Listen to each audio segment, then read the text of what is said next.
After 3 unbelievable efforts from the McKinney ISD schools on Friday, the football teams have to recover quickly as another top-notch district test awaits them. Welcome to Sports Talk. I'm Tyler Sloan. The Boyd Broncos played with a purpose in their win over Plano West. Don Drake joins us to preview next week's matchup with Plano and to enjoy some of his squad's many highlights from Friday. Jeff Smith and Mike Fetchy will also be here to break down the action from their respective games. And as always, we award the Dennis Baker State Farm Scholar Athlete of the Week. Who will it be this week? You'll have to stay to find out. It's McKinney ISD Athletics on Sports Talk right now.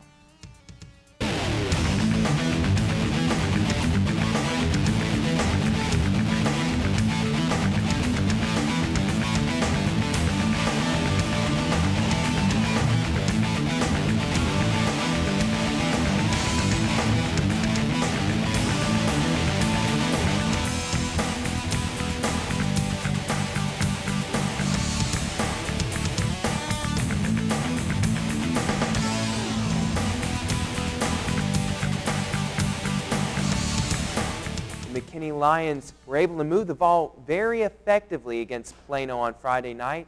Unfortunately, they just couldn't keep up with the scoring pace of the Wildcats. I'm joined by Jeff Smith and Coach.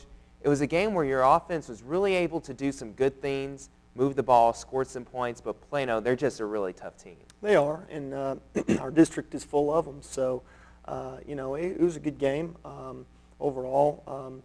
Hard-fought game. It obviously didn't go our way, and we were very disappointed with the loss. Our kids were, because we planned on winning that game.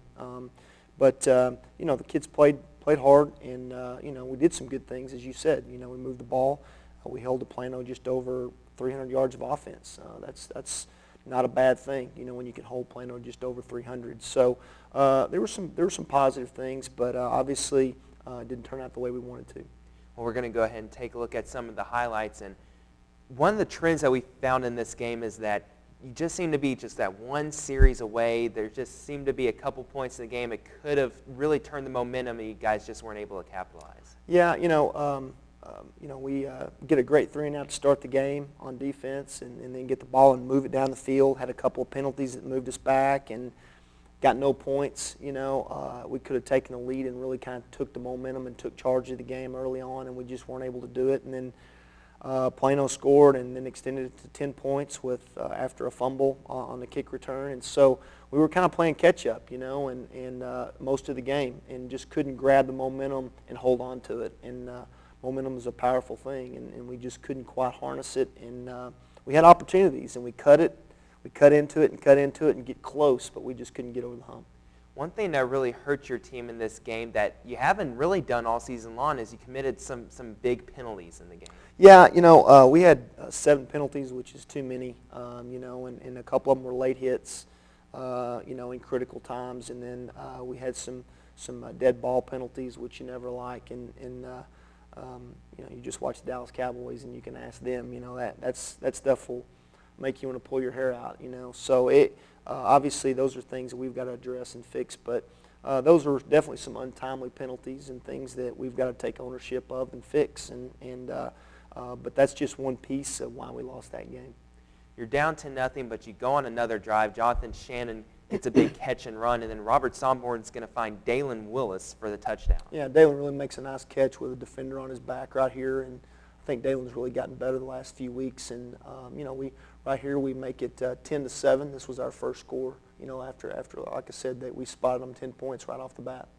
Plano likes to run the ball, and they were effective at a large portion of those carries, but you're able to get in the backfield and stop them often enough to give your defense a chance to hold them on 4 straight plays. I thought we had a good plan, and I thought our kids, really tried to execute the plan.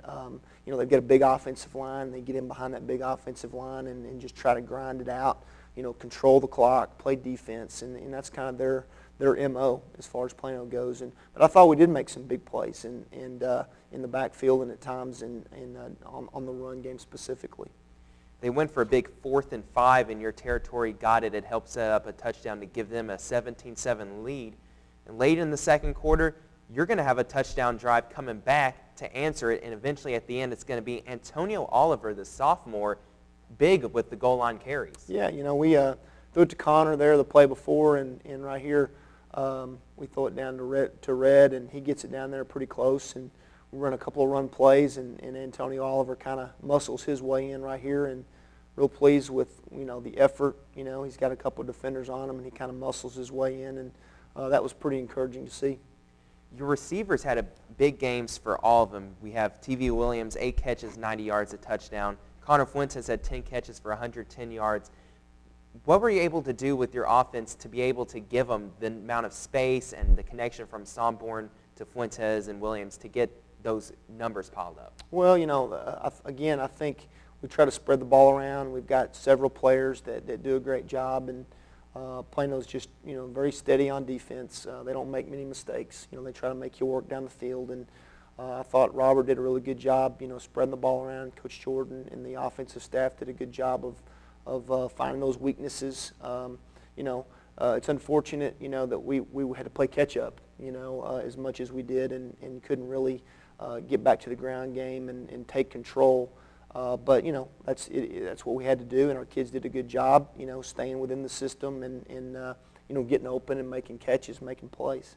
Now Plano gets a big 14-point swing, scoring before the half's over. They stop you to open up the second half. They score another touchdown as well. But you strike back once they're up 31-14. You make it 31-21. Yeah, our kids kept fighting. It's 31-21, and we still have a chance. And in fact, you don't see it on this highlight, but we got a fumble, but unfortunately we gave it right back to them on a fumble in deep in our territory. And so they had a short field and punched it in and made it 38-21. And so at that point we really had to pick up the pace, and really try to work our way back into the game. And TV Williams had that last touchdown for you to make it 31-21 at the time. Talk about that series that we aren't able to see with the fumbles. You try to run the double reverse, and that's where you end up fumbling. If that big play, trick play works, this is a whole another ball game all of a sudden. Yeah, and you don't ever want to focus on one specific play, just like Right. you don't on the penalties. But it looked pretty good, and I know TV's pretty fast, and I know he would have made a big play on it, and we repped that play a lot, and it just didn't happen. And so from there, defense went out and battled, and they were able to get a score on us, with a short field. But you're right. Catching that, getting that momentum at that time after the turnover, that would have been big for us to cut it to 3. But just didn't happen, and that's just, again, that's on my list of about 6 or 7 things that, if we could have done a little bit better, we might have won that game. Right. Your offense outgained Plano by over 50 yards in the game. Robert Somborn really had a great game through the air, over 300 yards passing, and he completed a lot of passes too, 29 out of 40. He did. He had pretty good pass protection, I thought, especially in the first 3 quarters. I think as we started throwing it more, they started figuring that out and bringing more pressure on Robert. But Robert stepped in there and stayed in there and made good throws and didn't force things and made really good decisions. And so it really gave us a chance. Matt Reynolds is a player on defense that really stepped it up. I know you gave up a lot of points, but your linebackers really played well in this game.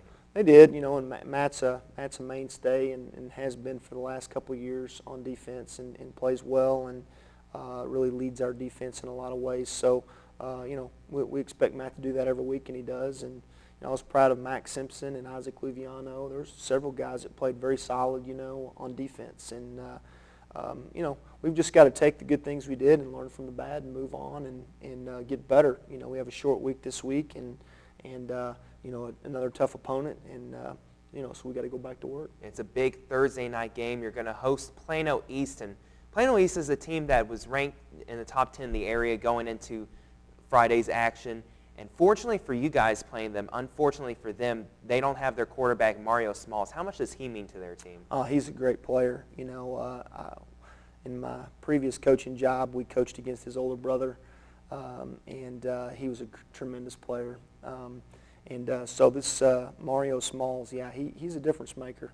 But Plano East has got a lot of great players, and they're very athletic. And last week they had another quarterback back there, and he's getting his feet wet. And so their big challenge will be just lining up. They're very multiple and like to try to out leverage you and gain an advantage with formation and those types of things. And so we've got to we've got to line up this week and play fast. And to do that, we've got to keep it pretty basic and know what we're doing, and our kids feel comfortable with it. And so we will. It's going to be a good week, and we're excited about the opportunity.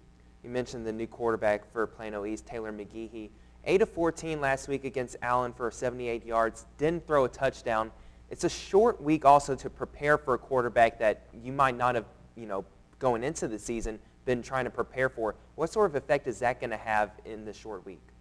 I think, getting to see him on tape last week, he's a great athlete, man. He can run, and he's got a good arm. He's just, got thrown into a situation where he's kind of figuring it all out pretty quick. And so he's going to get better every week. They've got a good offensive line. Like I said, they've got a lot of weapons. So what we've got to do is just like them, on a short week, they're limited a little bit on what they can do and what they can add, and we're kind of limited too on what we can add or what, how we can defend certain things. And so, with a short amount of time to prepare, we've got to really focus on the basics and the fundamentals and just getting lined up, and getting our kids playing fast. Against a team that's like Plano East, we've got to play fast. We've got to tackle well. We've got to execute. And so, that's what we're going to focus on, really just ourselves, to be honest. We really need to, Plano East is a good team, and we know that, but we really need to focus on the lines this week. You're in the district battle right now with Plano East, where you're both 0-1 in the district. The loser's going to go to 0-2, and their playoff chances are going to really diminish. The winner really has a great chance to get maybe 1 or 2 more wins and make the playoffs. Just emphasize how big of a game this is for both teams. Well, they're all pretty big at this point, and you're right. We said that going into last week's game. These games count. These games are for playoffs, and they're important. And so it's a big game. There's no doubt. And from here on, will be big games each and every week. And we've got to approach it that way and leave no stone unturned, and be prepared. Well, Coach, good luck to you on Thursday night. It's going to be a great setting for the McKinney Lions taking on the Plano East Panthers at Ron Post Stadium, in fact. So the home crowd going to try and get behind the Lions as they look to beat Plano East and try and even up their district record at 1-1.